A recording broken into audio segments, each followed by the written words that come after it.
depends on contributions from people like you. And Sarasota Memorial Hospital celebrating 100 years of caring for the community and laying the foundation for 100 more, leading the region in quality health care since 1925. Learn more at smh.com/100. Florida has some of the highest car insurance rates in the country, but companies say they offer incentives to lower premiums. Have you seen your premiums go down? Or are you dropping car insurance altogether like 20% of all Florida drivers and taking your chances? I'm Matthew Petty, and coming up this hour on Florida Matters, live and local, we're talking auto insurance and we want to hear from you. Tell us about your experience getting and paying for coverage. Call 813-755-6562. That's 813-755-6562, or email FloridaMatters@WUSF.org. Then, Hurricane Melissa is slamming into Jamaica. Tampa Bay's Jamaican community is anxiously following the path of the Category 5 storm and waiting to see how they can help. You'll hear from the island and what's in store for the recovery effort. And what is it about storytelling that connects people? Keep listening to find out. All this plus your calls on Florida Matters, live and local, after these headlines.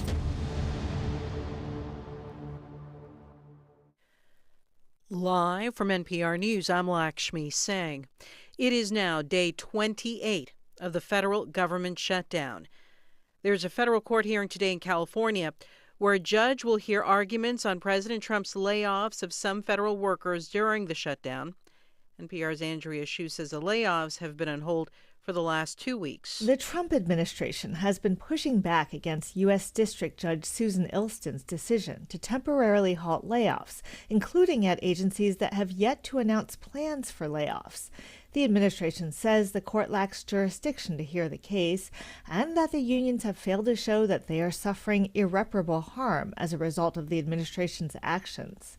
The federal employee unions that brought the case, meanwhile, argue that federal workers are suffering emotional trauma as a result of the recent layoffs, coming on top of funding and staffing cuts to their agencies earlier this year. Andrea Hsu, NPR News. Hurricane Melissa is bringing catastrophic wind and flood-generating rain to Jamaica this hour. The island of more than 2.8 million residents, as well as thousands of tourists, were advised to take shelter as a Cat 5 storm closed in with top winds of 185 miles per hour. Defense Secretary Pete Hegseth writes on social media the U.S. military destroyed 4 boats in the eastern Pacific yesterday. Hegseth released grainy videos of the boats exploding and said Mexican emergency crews had rescued 1 survivor. Hegseth said 14 people were killed in the attacks and that U.S. intelligence suggested the boats carried narcotics bound for the United States. 2 previous survivors in U.S. strikes were repatriated to their home countries, where they were set free due to a lack of evidence to charge them with a crime. Some U.S. lawmakers from both parties have called the killings executions without trial and illegal, and that suggests that the military is breaking U.S. and international law when it kills civilians. Investors in the U.S. have been keeping an eye on trade and interest rates this week. NPR's Scott Horsley reports so far they like what they're seeing. Investors are optimistic that an expected meeting this week between President Trump and Chinese President Xi Jinping will lead to a ratcheting down of trade tensions between the world's 2 biggest economies. Trump held a friendly meeting today with the new Prime Minister of Japan.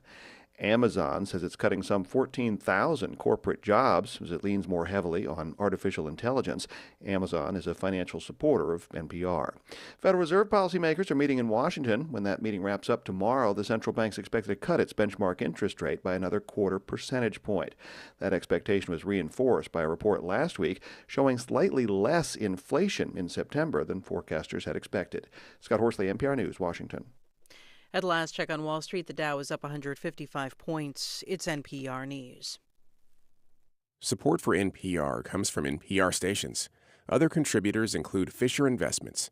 Fisher's dedicated team of specialists provide resources on investing, retirement income, estate planning, and more. Learn more at FisherInvestments.com. Investing in securities involves the risk of loss. You're listening to WUSF 89.7. I'm Craig Kopp. Well, Hurricane Melissa making its way through the Caribbean, and WUSF's Emma Brisk says Tampa Bay area residents with ties to Jamaica are extremely worried. Andrew Ashmead owns 4 jerk hut restaurants in Tampa. He says he was visiting family on the island last week. A hurricane or a storm was the last thing on my mind. I was admiring the beauty of the island, and I was just thinking how much I miss being there. Ashmead's sister lost power well before Melissa made landfall. Joshua Shirley is with the Jamaican Alliance movement at the University of South Florida. He says the people of Jamaica will need your help. Simple $5 donation or what you'd spend on a coffee could really change the lives of people, could really have an impact that's bigger than life. Shirley has set up a GoFundMe effort to assist Jamaicans affected by the storm. Emma Brisk, WUSF 89.7 News. To donate to Shirley's Recovery Fund, visit WUSF.org. The Florida Division of Administrative Hearings is asking an appeals court to allow it to resume deciding citizens' property insurance claims disputes. A Hillsborough County judge issued a temporary injunction in August saying the process is likely unconstitutional. Lawyers for the state argue that judge overstepped her authority. Monday's petition said the ruling has indefinitely put on hold all pending citizens' arbitration cases. The process allows citizens to have disputes heard by administrative law judges instead of going through the courts. A Tampa homeowner filed a lawsuit saying the process violates the Florida Constitution. A conservation group is asking a judge for an emergency temporary injunction to halt an upcoming bear hunt. The group Bear Warriors United says that the state's decision to hold a December hunt is not based on sound science and research. That argument included in a filing last week. As many as 172 black bears could be killed during this hunt. I'm Craig Kopp, WUSF 89.7 News. Want to be in the know, but you don't have a ton of time, especially in the morning? Well, the Bay Blend podcast from WUSF gives you the latest news and events in the Tampa Bay area in just a few minutes. It's fun, it's quick, and it's all about your community. Check out the Bay Blend weekday mornings wherever you get your podcasts at. Shine Mural Festival returns to St. Petersburg as a tribute to the local artists, residents, and businesses which bring creativity and inspiration. November 7th through the 16th. For events and schedules, visit shineonmurals.com. This is Florida Matters Live and Local. I'm Matthew Petty. We're broadcasting from the Doctors Lorraine Rubis and Neil Frankel studio in Tampa. Well, Florida's car insurance rates are among the country's most expensive. Providers claim incentives help lower premiums. And last week, Governor Ron DeSantis celebrated an average 6.5% drop in auto insurance premiums among the state's top insurers. You know, Florida has had a kind of a difficult history of this over the years. Part of its demographics, part of its driving ability and problems on the roads.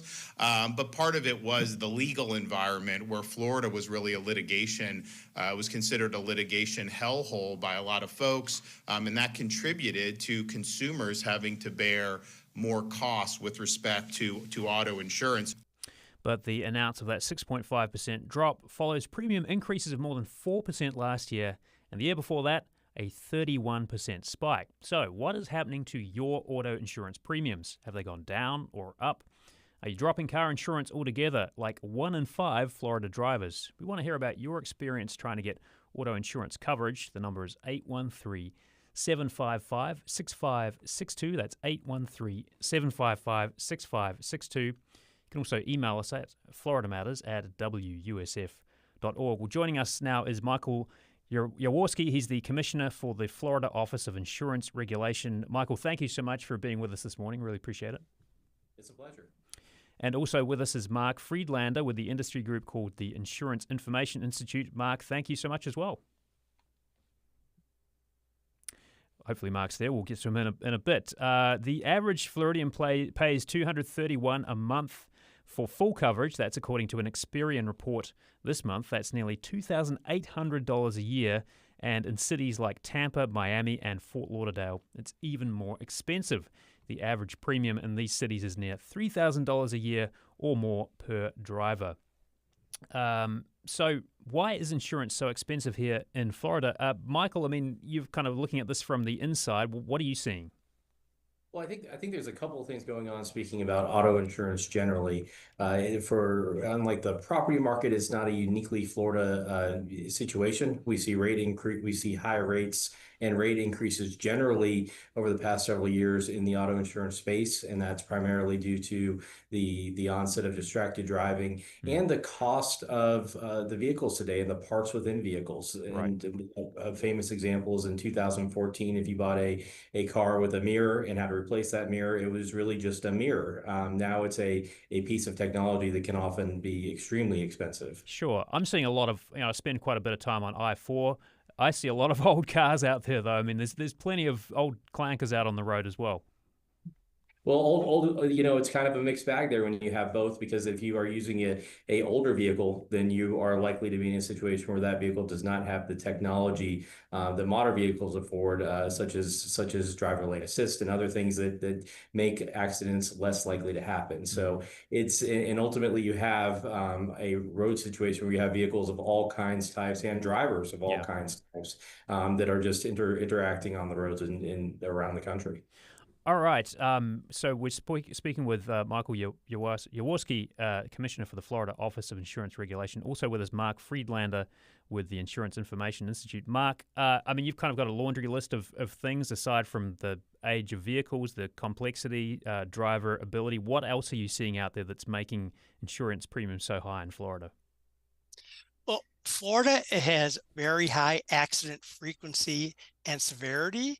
We have a lot of severe weather events that cause hazards on the roadways. And unfortunately, we've had a lot of auto insurance fraud over the years in Florida, particularly stage accident schemes and glass claim fraud, which fortunately the Florida legislature addressed a couple of years ago with very important legislation that banned assignment of benefits for glass claims, and that brought down lawsuits significantly. Can you explain what that means? Because I'm sure some people may have experienced this, others may not. Like, what do you mean by assignment of benefits? Why does that make a difference? We had fraudsters working in Florida who were targeting consumers at gas stations, car washes, shopping centers, offering them gift cards as incentives to sign over their glass replacement to the vendor. And these turned into significant fraud losses for the insurance industry because they were billed at exorbitant rates. And in many cases, lawsuits ensued because of the disputes between insurers that refuse to accept these claims and these fraudulent actors.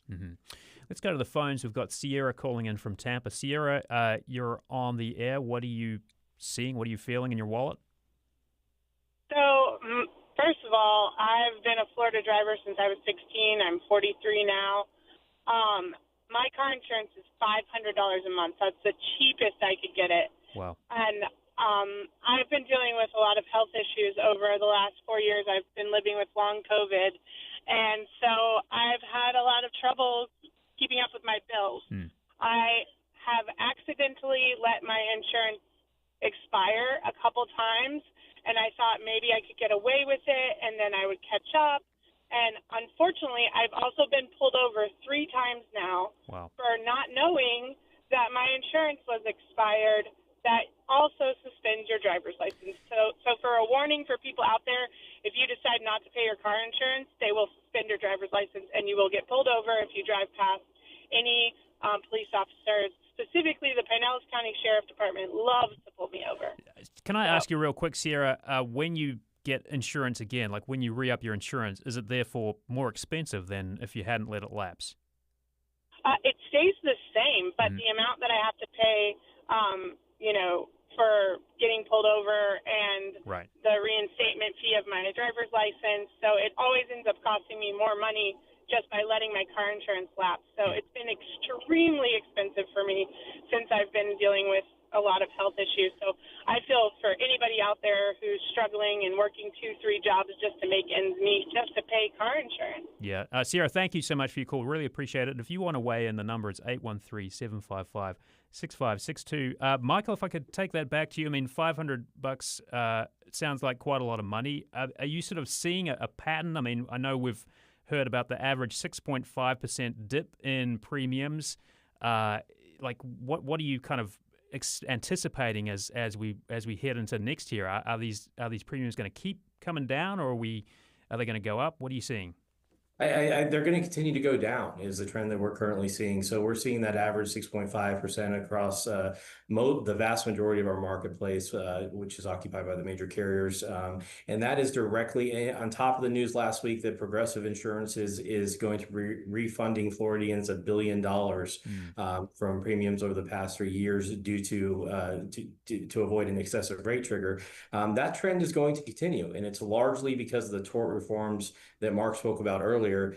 Essentially, when we had outsized litigation in our insurance environment, we were at a place where consumers were paying for that. And so as we're right-sizing the cost of insurance in the state, that trend line is going to continue and accelerate probably over the course of the next 12 months. I wonder about that too, because I am seeing some analysis from the likes of MarketWatch. They predict the average cost of full coverage for a single Florida driver will actually go up by $242 next year. So, I mean, is it, like, you seeing information from different places to suggest that those rates are going to actually come down instead? We are probably the only entity in the country that actually receives the rate filings, reviews the rate filings, and approves, rejects, or modifies them. And so we have the best data available about what's actually happening in the marketplace. And the trend line in auto, especially, is going down. If you think about what's happening in the homeowners insurance situation, a lot of insurers have actually fled the state of Florida. Is there anything comparable happening in auto insurance, or a big insurer sticking around? Well, I would first say that's a bit of a dated headline. There was a period in 2022 when the property market nearly collapsed, but since that point, in the past 2 years, we've seen 17 companies enter our marketplace. Rates have stabilized largely with a 0.8% increase over the past year, and on average, we have the lowest rate increase in the country right now. Most of the country was around 20 to 30% increase. Florida was at 0.8% increase last year. That will be about the same this year. So the marketplace in property has stabilized over the past 2 years. But in the auto space, I think you see a competitive market where the major national carriers are playing a significant role. I would not expect any sort of major market withdrawal. Most of the energy has been connected to individual companies trying to grow their market share or manage their exposure in a way that grows it in Florida. We're talking about the cost of auto insurance premiums in Florida. We're with Michael Jaworski with the Florida Office of Insurance Regulation and Mark Friedlander with the Insurance Information Institute. I want to hear what you're seeing and feeling as you think about your auto insurance coverage. The number is 813-755-6562. That's 813-755-6562. How much are you paying? Are you deciding to go without, like 1 in 5 Floridians? Just tell us what you're seeing there. 813-755-6562. Real quick before we go to a break, Mark, I mean, if you could unpack a little bit for us how the tort reform has actually had an impact on what people pay. Tort reform has had a direct impact, as I spoke earlier, about the glass claim lawsuits declining due to the reforms from the legislature, an 80% year-over-year decline in new glass claim lawsuits last year. Those expenses incurred are now turning into savings because the top insurers in the state, the 5 top groups, which represent about 80% of the market, have filed for rate reductions, as Commissioner Jaworski said. Those are direct savings to consumers. Florida's auto insurance market is the most competitive in the United States right now when it comes to pricing because of the tort reform impact. So if you're paying too much, it's a great time to shop your policy because we have all the major carriers in Florida, plus many regional auto insurers as well. A lot of competition. There are so many other ways to save with discounts, with usage-based telematics. Many ways to save. Hold that thought, Mark Friedlander. We're going to come back and talk more about that. Mark Friedlander with the Insurance Information Institute and Florida Office of Insurance Regulation Commissioner Michael Jaworski. Stay with us. More to come when Florida Matters Live and Local continues in a moment.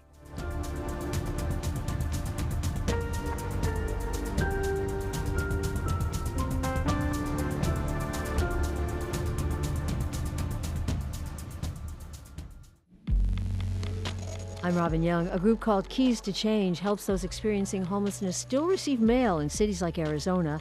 But the future of that program is in jeopardy as the Trump administration replaces funding for housing and services with a more punitive approach to homelessness. We'll learn more about this lifeline next time, Here and Now.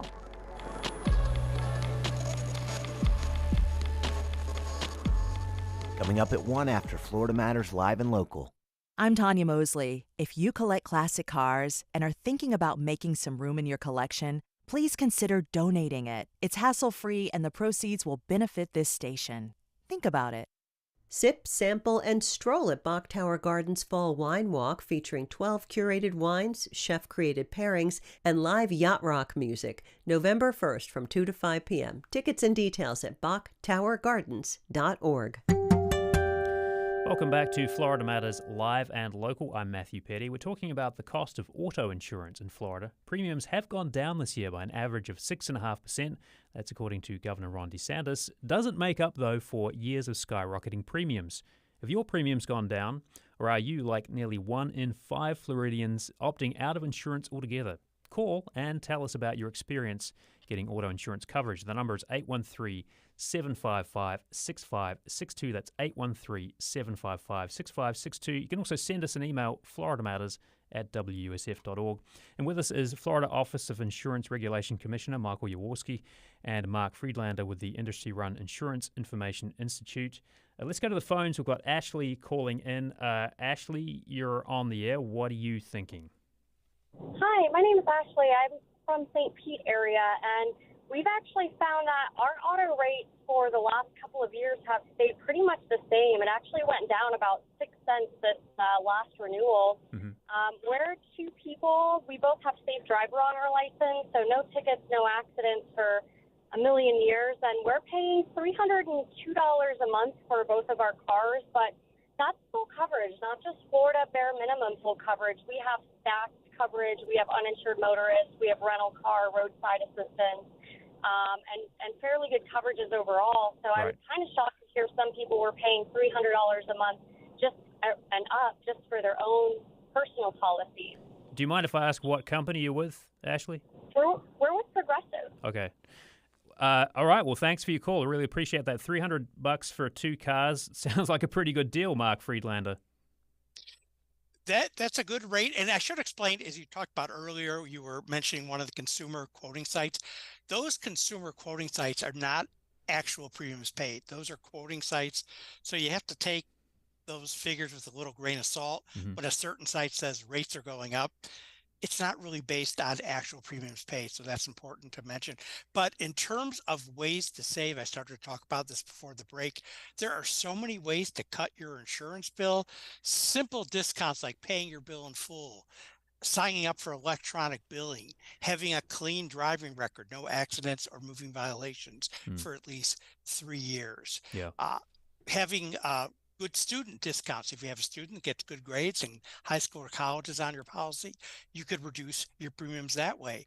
You could reduce your premium 40% or more by taking advantage of discounts. Yeah.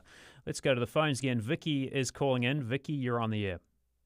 Yes. Hi. Thank you for taking my call. Sure. I live in Tampa Heights. Okay. Yep. And where I am located, okay, is near the corner of Adelaide. Okay. Okay. And like for Nebraska. Okay. So what are you seeing in terms of your premiums? Are they going up? Are they coming down? Well, yes. And of course they're going to go up. Okay. I mean, whenever you have, like they were saying about having your windshield repaired. Sure. That was a nightmare. They completely ruined my vintage Corvette with it. Blew out all of my electrical, but that was years ago. We're going back. But anyway, the thing here is that near Tampa, okay, and Florida Ave, you cannot see. When you come to pull out on the street, you can't even see oncoming traffic. Right. Okay? And it's so narrow and nothing personal, but you know what? If you're not paying attention and you need to slow down. That's a great point. Vicky, thank you so much for your call. Let's get a couple other calls in here if we could. Safety, of course, is important, and that's something that both Michael and Mark have mentioned. Let's talk to Ed now. Ed, you're on the air.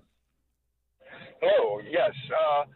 About a month ago, I gave my second vehicle to my niece, and so when I did that, I, of course, canceled the insurance on that vehicle. And within a couple of weeks, I got a notice from DMV that my license was going to be suspended because I had a vehicle that was not insured. Oh. So I don't understand how you're saying that 20% of people can be giving up on insurance. It doesn't seem possible. Yeah, that's a great question there, Ed. Well, let me put that to you. Thanks you for your call. Let me put that to you, Michael Jaworski. I mean, 1 in 5 drivers uninsured does seem like a pretty high bar. Like, do you have an explanation for why people may be giving up on it, or is it just the cost? Are there some other things to do to get people to get insurance? I think there's probably a variety of reasons why people at any given moment may choose to drive without insurance, and notwithstanding the consequences that may be there. Obviously, the state does a great deal, like the caller just mentioned, to remind people about the requirements under Florida law for insurance. But we do see that 1 in 5 number, and it's not a new number, interestingly enough. It is, notwithstanding any recent price increases or decreases, that is a long-term number in Florida that I can cite at least back to 2010 from a study. So it's been a pretty steady state number we've had in the state. The state continues to try to do things to remind consumers of the importance of insurance, and that's really just so that when there is a crash that occurs, it's more likely that both parties involved or all parties involved will have an insurance and be able to make everyone whole in that accident. Yeah. But obviously there continues to be more education that needs to be involved in that process to remind people of the importance of when you choose to drive. Driving is a privilege in the state of Florida, and you have to meet the requirements of Florida law. Yeah, indeed. Let's go to Lewis on the line. Lewis, you're on the air. What are you seeing out there? Hi, I live in Riverview, Florida, off of US 301 in Big Bend, and I am at $600 for a family of 4. And this is including, I just recently bundled to try to save. Now, in bundling, I may have saved like $35, but in actuality, I kind of went up because in order to bundle, I had to switch over to my current insurance, which is State Farm, and it actually went up. So can I just clarify something? When you say bundling, you're talking about bundling your car and your home? Correct. My homeowner's insurance, correct. Okay. And I did save $35, which I haven't seen yet. I guess it's coming in the next month or so. Okay. But in all honesty, my homeowner's insurance is now a little more expensive because who I had was actually a little cheaper. So it was a wash. And I just don't understand why it's so expensive for us. Yeah. And it's 3 cars. I'm talking about 3 cars only, and only 2 of them are full coverage. The other one's a liability. Gotcha. All right. So, some complexities there. Thank you so much for calling in. Mark, if I could put that to you, I mean, it does seem like quite a bit, $600 there. I mean, it does seem like there's a big range of prices people are paying for their premiums. Well, there is, but you have to remember every driver is rated on individual rating factors. That includes people in the household. For example, if this particular caller has teens in the household, they're going to be rated as very high risk. It's your credit rating. Insurers look at what's called a credit-based insurance score. Where you live, the zip code, literally down to the zip code level. Is there a high rate of accident frequency in that area? Is there a high rate of vehicle crime, vandalism, and theft? So there's a lot of rating factors. And then the vehicles themselves. What type of vehicles are we talking about? Having 3 vehicles on a policy. Yeah. So there's no precise figure I could give you because, once again, every household, every driver is rated differently. Just before we close out here real quick, Mark, your prediction, we heard from Michael earlier, but do you anticipate insurance rates are going to keep coming down next year? The trend we are seeing is very positive, and we expect this to continue. As litigation has come down due to tort reform, those expenses saved are being passed along to consumers, and Florida has a very competitive auto insurance market, and consumers will be the big winner here. Mark Friedlander with the Insurance Information Institute, thank you so much for joining us. Really appreciate that. We also heard from Florida Office of Insurance Regulation Commissioner Michael Jaworski. Michael, thank you too. Well, coming up next, Hurricane Melissa is rampaging towards Jamaica, I should say. How is the community here in Tampa rallying support, and what is the situation in Jamaica right now? We'll have that after the break on Florida Matters, live and local. Do stay with us. On the next Fresh Air, Judd Apatow. His new book, Comedy Nerd, is filled with never-before-published photos, handwritten letters, and early script drafts. He'll share some related memories, including the childhood obsessions that led to comedies like The 40-Year-Old Virgin and Freaks and Geeks. Join us.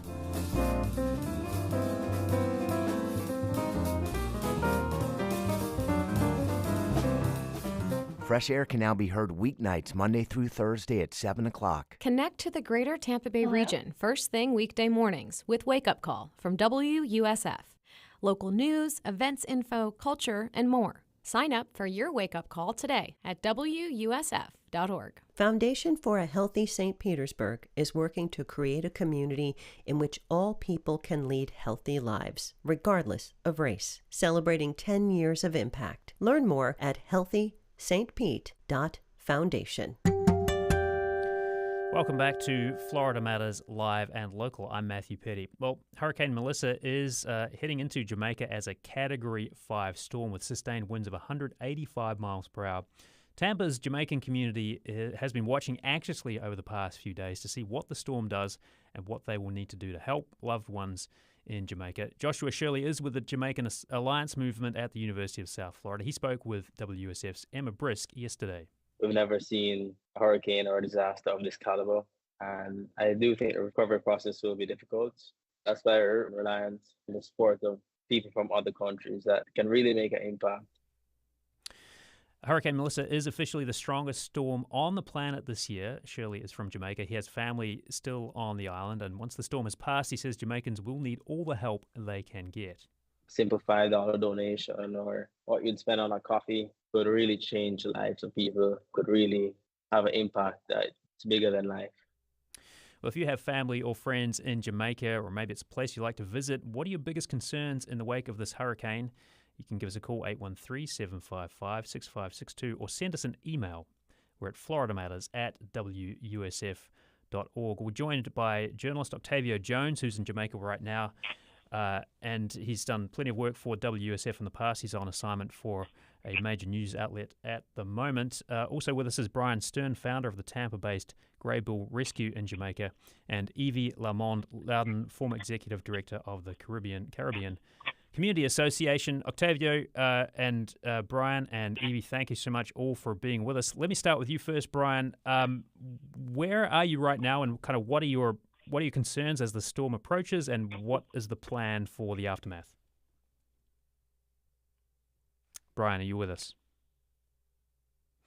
Okay, we don't seem to have Brian right now. We'll hopefully go to him in a moment. Octavio, if you could kind of let us know where you're situated right now. Yeah. Right now, I'm based at the AC Hotel in an area called New Kingston. Mm-hmm. I'm probably roughly a few miles just a little bit north of the coast of downtown Kingston. So where I'm based at right now, the winds are definitely coming very strong. As we all know from our hurricane experiences in the past, and living in Florida, these bands, as they come around, they come in really, really strong. And I just left the waterfront and gathering content, and I saw people standing out there in the front and just having a look, and all lookers are they look worried. They said some have experienced the last hurricane, Hurricane Gilbert. They have some strong memories of that, and they said they wouldn't have thought, people I've talked to wouldn't have thought another strong hurricane like this, what they say, what they hear is so intense that with the Category 5. Yeah, there's approaching the island. They're a little worried right now. Yeah. My understanding is there's parts of Kingston that are fairly low lying, right? So is storm surge are going to be a concern? I mean, is that something you've heard from folks you've spoken to? Yeah. The storm surge is definitely, it's right there. It seems to look right there based at sea level. Even though Jamaica is a mountainous area, but you do have some communities there along the coast. I mean, the day that I arrived, we went over to a town that's just on the other side of the airport, and it's an old fishing town. And I talked to the residents there. They said they are afraid of losing everything, and they're drugs, and they have family, of course, family and friends who around the world have contacted them and pretty much encouraging them to evacuate. Some I talked to a lady the other day, and she said she has nowhere to evacuate, so she's very concerned.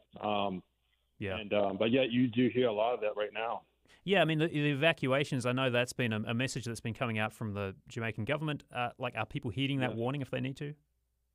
Yes, some are heeding that warning. They're trying to get as high ground as possible. Shelters are open. People are definitely, as we all do. We had 3 hurricanes last year just come through Florida, and they are definitely going to any hotel that have rooms available. Even when they are staying with other family members, other parts of the island. Of course, what we're talking about, Jamaica is a very small, it's a small island, so they're just trying to get the high ground at the moment. Definitely, the government has issue one. Just try to get off the coast if possible if you can. Yeah. Where you are, I mean, are there any concerns? Like 185 mile per hour wind sounds extremely strong. So, the storm surge aside, the wind is going to be an issue. I mean, is that hotel going to stand up to it? Yeah. This hotel is about several years old. This hotel is definitely, as they say, hurricane proof. It's an AC hotel. It's a Marriott hotel. So yeah, as far as we know, we are definitely in a good location. We don't expect to see any storm surge. Keep our fingers crossed. But yeah, so far so good. Very little storm damage. I may see maybe a palm tree that may have been overturned. You may see some debris from maybe a trash can, or you may see maybe a fence, a small fence that may be kind of turned over. But we haven't felt the brunt of it yet. So it's more like a wait and see right now. Yeah, so very strong winds, but very slow moving as well. So kind of a double whammy there. Octavio Jones, a reporter, checking in with us from Jamaica. Octavio, do stay safe, and we'll check in again with you down the track, I'm sure. Thanks for your reporting. I really appreciate it. Okay, thank you, Matthew. Well, let me go now to Brian Stern, founder of the Tampa-based Grey Bull Rescue. Now, you're in Jamaica too, right, Brian? We're right next door. We're right next door. We're off island at the moment, waiting for the winds to get a little bit better before we get boots on ground. Yeah, and so what sort of team do you have situated there? What are you anticipating? Yeah, we're a Grey Bull Rescue is a veteran-led, donor-funded rescue and evacuation nonprofit. So this is all that we do. We've done 796 missions in 4 years.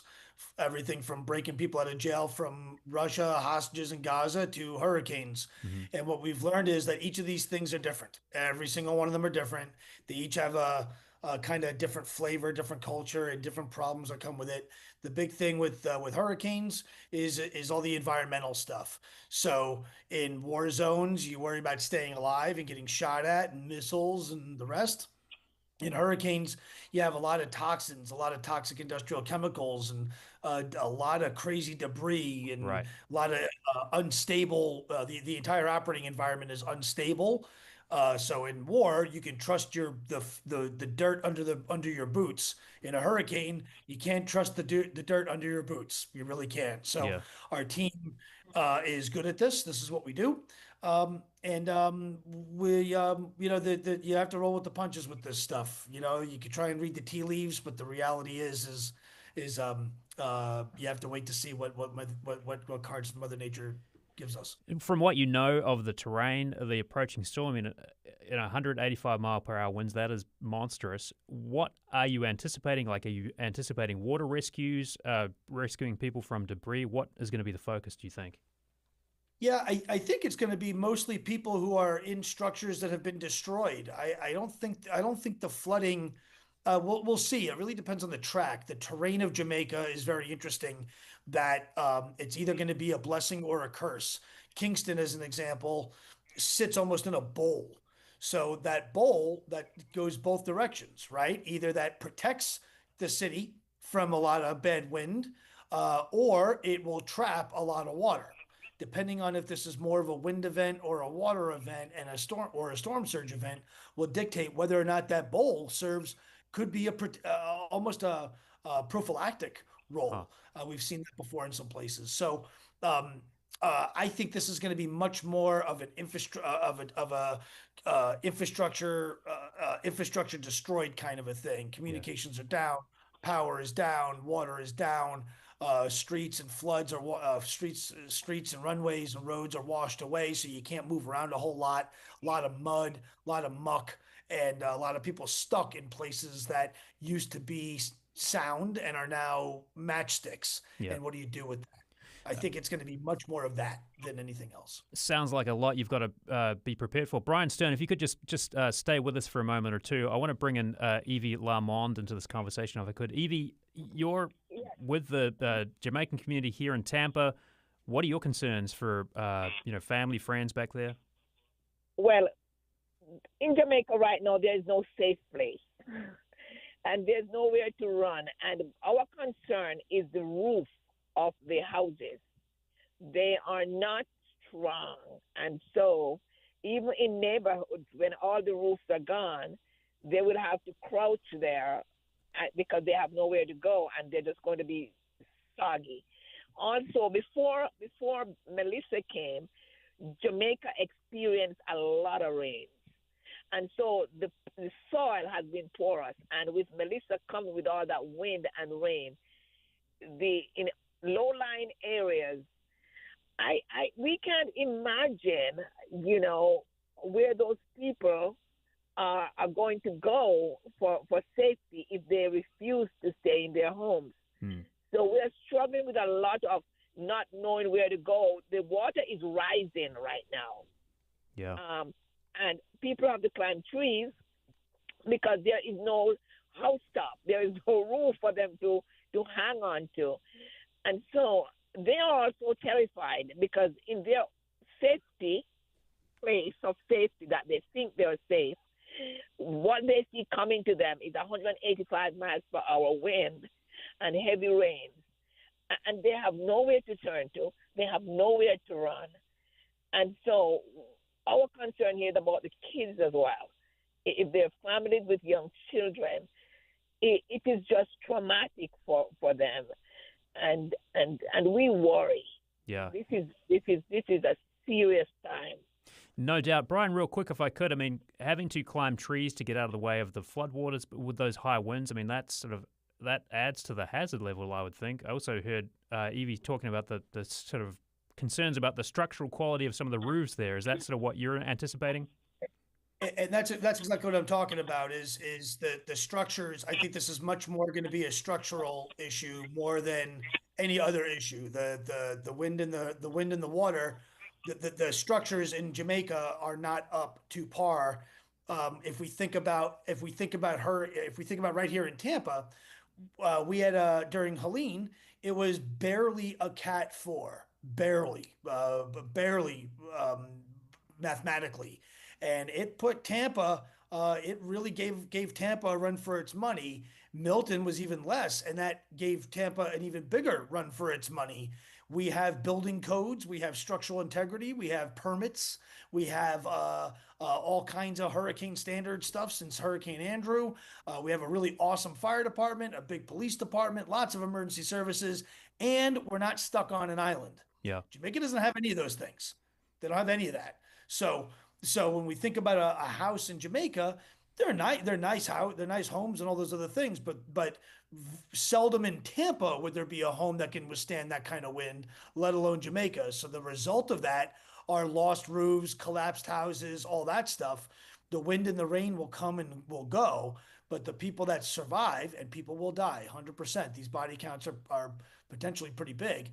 The survivors, when the wind goes and the water goes, those survivors are still going to be in piles of remnants of homes that used to be. Right. And that'll be the big challenge. Evie, in the days to come, or hours to come, I should say as well, as we sort of anticipate the storm heading over the island, what are you going to be doing? And in the aftermath, what kind of support do you think the Jamaican community here in Tampa can provide to folks back in Jamaica? So here's a good thing. We have not just a Jamaican community here. We have a Caribbean community here. And that's the unified part of our culture. Mm-hmm.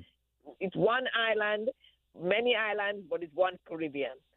So we're going to find the Grenadians and the Antiguans and the Trinis and the Barbadians, and all of them are going to come together in a group that we call Tampa Cares Coalition, headed by Francis Joseph as the leader of it, but all the organizations, including CCA, we are all members of this, and we have an emergency meeting tomorrow. Right. My job as a contact person is to frequent the Jamaica Information Service website and see exactly what the needs are. Yeah. Right now, we are discouraging clothes. We don't need clothes, really. Yeah. We need more home repair stuff and hygienic stuff and, if anything, blankets. But right now, we can't say exactly what we need until we have a meeting tomorrow. It's a bit of wait and see. Yeah, Evie, thank you so much, Evie. We're going to have to leave it there, but Evie Lamond, former Executive Director of the Caribbean Community Association, really appreciate your input. And Brian Stern, founder of the Tampa-based Grey Bull Rescue. Stay safe over there, Brian, and thank you so much for your contribution as well. Really appreciate that. Coming up next, storytelling. What is it that captivates us about storytelling? What is it about the simple act of telling a story that can keep us engaged? That's on Florida Matters, live and local after this. I'm Scott Tong. Centuries ago, marriage was mostly about economics and partnerships, not really about love. Now our demands are so much higher, says Hidden Brain host Shankar Vedantam. We want people to be great lovers, great conversationalists, great friends, great fellow parents. We expect so much from one person. Next time, Here and Now. Coming up at 1 after Florida Matters Live and Local. You want critical information this hurricane season, and WUSF is here to help. It all starts with our comprehensive guide at WUSF.org. It answers common hurricane-related questions, like preparing a go kit or safety plan. As storms approach, we'll be on air and online with live local updates and information from the Florida Public Radio Emergency Network. Before, during, and after storms, WUSF is here for you, ready to serve. Hey, it's Steve Inskeep. That extra car that you're not really using, that car could be worth hundreds of dollars in support or more as a donation to this station. Think about it. Support for WUSF comes from listeners like you and from Tampa General Hospital, the region's only academic health system. Together with USF Health Morsani College of Medicine, TGH delivers groundbreaking innovation and life-saving care. For more information, visit tgh.org. Welcome back to Florida Matters Live and Local. I'm Matthew Petty. Well, telling stories is at the core of who we are as humans. It's how we learn more about each other and remember our history. It's also how we connect to one another. One group is using storytelling to bring the St. Pete community together. The Suncoast Storytellers began gathering in 2016, meeting up over brunch at Ross Tarr's apartment. He's the founder of the group, and today the group boasts over 50 members, meets monthly, and their first storytelling festival is this Saturday at the Sunshine Center in St. Petersburg. Well, joining us today is Jim Cassane. He's the Executive Director of the Suncoast Storytellers Guild. Jim, thank you. Glad to have the opportunity to chat with you folks today. And Walt Belcher is with us as well, Suncoast Storyteller board member, and he's a member of the Florida Storytelling Association. Walt, thank you as well. Good to be here. Okay, so what is the difference, Jim, between a spoken story and a story that we read? What's the biggest thing about that?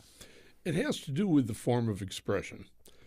Oral storytelling gives the listener an opportunity to be able to see through body language and different styles of expression a dimension of the story that is delivered in a different format and way than the written word. Mm-hmm.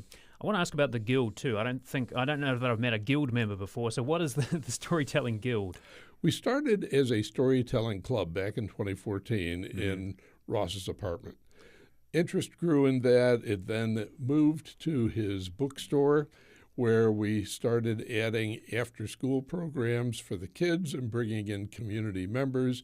And as we continue to do, providing instruction and feedback for people that had a story to tell, just needed some guidance in how to do it the right way. So is a guild just a kind of a fancy word for a club? Because it sounds quite regal. Well, it sounded like a club at the very beginning, but we now have a more formal structure, and we incorporated in 2022 as a nonprofit. I was going to say, there are guilds throughout the state. I'm on the board of the Florida Storytelling Association. I didn't know it existed, but we have a statewide organization, and there's a guild in Fort Myers, one in our guild, and then there's a guild in St. Augustine. There are storytellers all through the state, and we have an annual festival in Mount Dora in January now, and we bring in a couple hundred people who are interested in storytelling, and there's actually people who make their living on a professional level telling at festivals throughout the country, so it's quite a nationwide thing. How did you get involved? Well, I used to be a newspaper reporter, and I wrote stories. And then I went to an open mic one night, and I said, let me try reading something I wrote. And the woman said, you ought to be telling that story instead of reading it. And I said, really? And she showed me some people on YouTube, and I said, it looks like fun. It's a group experience. I really like the idea that a whole group reacts to the story, whether it's emotional involvement, or they laugh, or they cry, or they get inspired.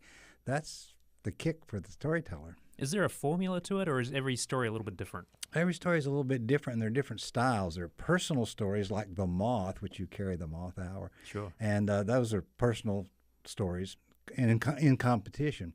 And then there's Tall Tales. We call it Liars Contest, where people tell exaggerated stories, fabricated stories. Those are often very amusing. And then there's inspirational, motivational, and then there's historical, which Jim is really gifted at, historical stories, bringing to life something that happened long ago that you may not have known about. If you're just joining us on Florida Matters Live and Local, we're talking about storytelling with Walt Belcher. He's a Suncoast Storyteller board member. Also Jim Cassane, Executive Director for the Suncoast Storytellers Guild. Thinking about, as Walt was saying, kind of liars competition, so a story doesn't have to be true to make the cut? Well, there are true personal accounts, and Moth, for example, invites people to come in and do a 5 or 6 minute personal narrative of something that happened to them. But you can also use, as Walt pointed out, stories to convey historical messages. I'm a historical author and storyteller, and I go back 100, 150 years, and I tell stories about real people, real events that happened, and I do it in such a way that it conveys a modern-day lesson or moral. So you're trying to kind of make it real for a contemporary audience. Exactly. How do you do that? Well, a lot of it has to do with understanding the commonality between what happened 100 years ago and what happened today, and being able to give the characters back then the dimensions and the color so people can really relate and identify with them. Because ultimately a good story is one where you're able to connect with the character. How important is humor? Like, if you get the crowd laughing, is that kind of a way into it or a way to connect? Well, humor is always a good way to connect. Not everybody has that gift. One of the most important things in a well-taught story is that people understand very early on in the story, and Walt knows this being a newspaper man, you have to answer in the beginning of the story, whether it's written or delivered orally, the why should I care question that the listener or the reader has. Mm-hmm. You have to grab their attention and hold it. That's the beginning of a good story. Yeah, what do you think about that? I mean, because when I'm reading, I'm sort of looking at a little bit of, what's interesting about the prose, Is there something kind of unique about the way this person writes that makes me want to keep reading? Is it the same thing for you? Well, part of it is a group experience as far as the listener's concerned. It's much better to, you don't read a book with a group usually. Sometimes you come together to talk about it. But the actual experience of the story is shared by the whole group, which is a different dimension than reading. And for the teller, it's always good to have an audience reaction if you can touch them, or if they laugh at the right places, or if they get the message, or if they come away thinking about something that they hadn't thought about before, or see a connection. A lot of people like nostalgic moments that I had that same experience myself when they hear a story that they connect with. Mm-hmm. What about this competition, the festival, I should say, coming up? I mean, this is the first one, right? This is our festival. Tonight we're telling ghost stories at the Tampa Theater. Okay. That'll be fun. This Saturday, we're going to have a whole day-long festival over in St. Pete, and there'll be workshops in the morning to tell people how to tell a story. And we'll have an open mic at 6 o'clock where you can come and tell your story if you wish. Mm-hmm. And then we'll have a concert with 4 tellers, and you'll come away with good. There's an entertainment value in storytelling, and I like that entertainment value. How did the festival come about? The festival actually began in 2016 when Ross put together a local storytelling event over in St. Petersburg. And there were about 100 people that gathered in attendance for that. And we brought in storytellers from around the state with different kinds of backgrounds and different kinds of stories. And people were excited about it because at that point, storytelling really was somewhat of an unknown. Mm-hmm. And so it was introducing people to the whole idea of how oral stories could be delivered. And as Walt pointed out, oral stories and written stories have the same purpose but a different style. If people want to join the Storytelling Guild or the group, what do they do? Is there kind of like an entry test? You got to come with a story and you judge on whether it's good enough? Or we have people that are members of our guild that are general members that are just there to listen to stories. And then others who are interested in becoming storytellers, whether they become professionals or not, that are there to learn the craft and have an opportunity to practice and receive feedback. So joining the Guild is pretty simple. We have a Join the Guild link on our website, suncoaststorytellers.org, and you can come in and, as a listener or as a Guild member or as a family, you can join and become part of the fun. Is there a process by which you can kind of hone your craft? Like, is there some kind of coaching that happens, Walt? Well, we do have there are a lot of since Zoom came around, there's been a lot of Zoom storytelling sessions. We have one at the end of the month where people can come, and the State Storytelling Festival has one. It's second Tuesday of every month where you can bring a story and sign up and learn how to tell it and practice telling. There's a lot of books out there, and there's a lot of professional tellers who also coach. Mm-hmm. So you can, once you get into this world, I didn't know this world existed, but apparently there's a whole level of there's a national storytelling festival in Tennessee every year where thousands of people come to hear stories. And some people are listeners and some people are tellers. I wonder what that moment was, though. I mean, you kind of referred to it earlier when you said, you came up in the newspaper business and then somebody was telling you should tell the story rather than reading it. Like, was that kind of like a light bulb moment to you? Yeah, it was. It was interesting because I had never thought of that. I didn't even know existed. I had always thought you had to write, and I wrote stories.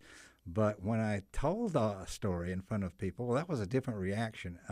I said, "Wow, I really enjoy having that immediate feedback if they like the story." Then I discovered that every state has festivals. Some states have 2 or 3 festivals, and there's a whole network of storytellers that seem to know each other around the country. So it's quite an interesting world. Do you start with the written word, Jim, or do you start by kind of like how do you get a story going? Well, my orientation to storytelling is a little bit different. I grew up, I'm part of a very large family. Mm-hmm. And my family roots go into railroads, mining, manufacturing, iron and steel, oil and gas, a lot of the primary industries where I had aunts, uncles, grandparents that worked in these different industries. When we got together at family reunions on an annual basis, or even at weddings and funerals, we told stories. And we didn't think of them as stories. It was sharing our personal experiences. And I didn't realize until a little bit later in life that what I was doing is I was learning my family's history and being told in very real and detailed and colorful language. And that's also an important part of storytelling, is for people to be able to capture their heritage and to pass along not only the events and the people, but also the lessons. We've been speaking with Jim Cassane, Executive Director of Suncoast Storytellers, and Walt Belcher, Suncoast Storyteller, board member and member of the Florida Storytelling Association. Thank you both so much for your insights. Really appreciate it. Thank you. Well, that's our show for today. Next time on Florida Matters, we're talking about NPR's Tiny Desk Concert and Public Media Music Day. Do join us for that tomorrow at 12 noon. Florida Matters executive producer is Grayson Doctor. Our producer is Emily Horace. Lily Belcher is our intern. Our engineers are Jackson Harp and Gio Galvin. I'm Matthew Petty. Thanks for listening. Next time on The World, in France, researchers have found ants that can do something that was previously thought impossible, give birth to a completely different species. I'm Marco Werman. Hear that story in the latest global news next time on The World. You can hear The World at 3 o'clock after Here and Now, which is next. You're listening to